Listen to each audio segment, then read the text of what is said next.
Subscribe कीजिए royal teacher को education संबंधी न्यूज़ तुरंत पाने के लिए। राजस्थान गवर्नमेंट हेल्थ स्कीम यानी आरजीएचएस में दवा वितरण के संबंध में आए दिशा निर्देश। एक बार में 1 माह की मिलेगी दवा।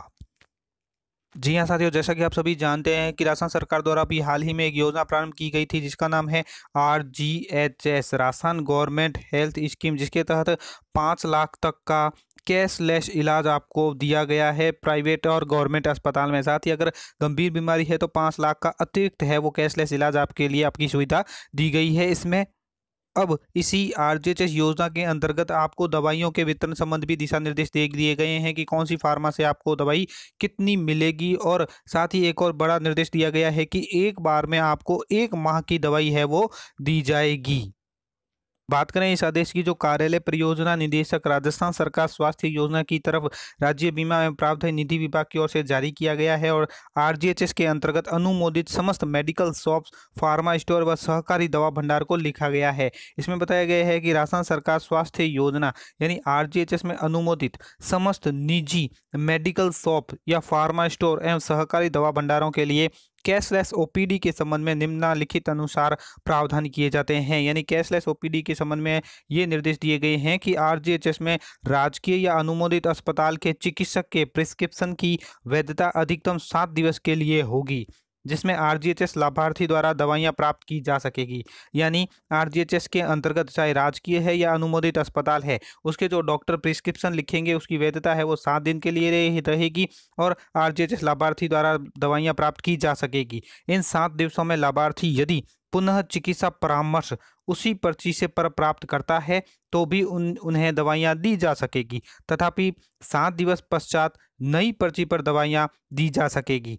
एक टीआईडी पर 7 दिवस के लिए उसी पर्ची पर चिकित्सक के प्रिस्क्रिप्शन पर दवाइयां दी जा सकेगी। एक टीआईडी जारी होगी, उस टीआईडी पर 7 दिवस के लिए उसी पर्ची पर चिकित्सक यानी डॉक्टर जो प्रिस्क्रिप्शन लिखेंगे वो दवाइयां दी जा सकेगी। आरजीएचएस में लाभार्थी को एक बार में अधिकतम 1 माह की दवाई उपलब्ध कराई जाएगी। तो ये बहुत बड़ा अपडेट है कि आरजीएचएस के अंतर्गत अगर आप लाभ ले रहे हैं तो एक बार में अधिकतम आपको 1 माह की दवाई है वो उपलब्ध करवा दी जाएगी। आगे बात की गई है कि आरजीएचएस में निजी अनुमोदित अस्पताल यानी जो प्राइवेट अस्पताल है उनके डॉक्टर को घर पर दिखाने पर, यानी निजी अस्पताल के चिकित्सक को घर पर दिखाने पर भी उस पर्ची पर दवाइयां दी जा सकेगी।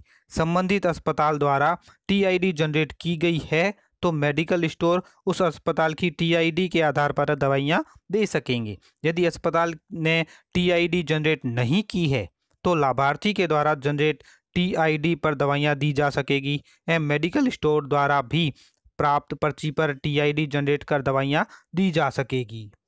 साथ ही बात की गई है कि सेवानिवृत्त राजकीय चिकित्सक जो है यानी डॉक्टर जो रिटायर्ड हो चुके हैं उनकी पर्ची पर दवाइयां नहीं दी जा सकेगी। दवाइयां सेवारत राजकीय चिकित्सक या निजी अनुमोदित चिकित्सालय के चिकित्सक के प्रिस्क्रिप्शन पर उपलब्ध करवाई जा सकेगी। आरजीएचएस में अनुमोदित मेडिकल स्टोर एवं सहकारी दवा भंडार द्वारा प्रिस्क्रिप्शन लाभार्थी को देंगे एवं दवाइयों का बिल भी उनको देंगे। पेंशनर और फैमिली पेंशन के संबंध में भी निर्देश दिए गए हैं कि पेंशनर और फैमिली पेंशन को उनकी पेंशन डायरी में लिखे गए प्रिस्क्रिप्शन पर दवाइयां दी जा सकेगी। पेंशन या फैमिली पेंशन की पेंशन डायरी में 1 नवंबर 2021 से पूर्व यदि 3 माह की अवधि हेतु दवाइयां प्रिस्क्रिप्शन की गई है तो गत 2 माह में चिकित्सक द्वारा लिखा गया हो उस पर अधिकतम 1 माह की दवाइयां दी जा सकेगी।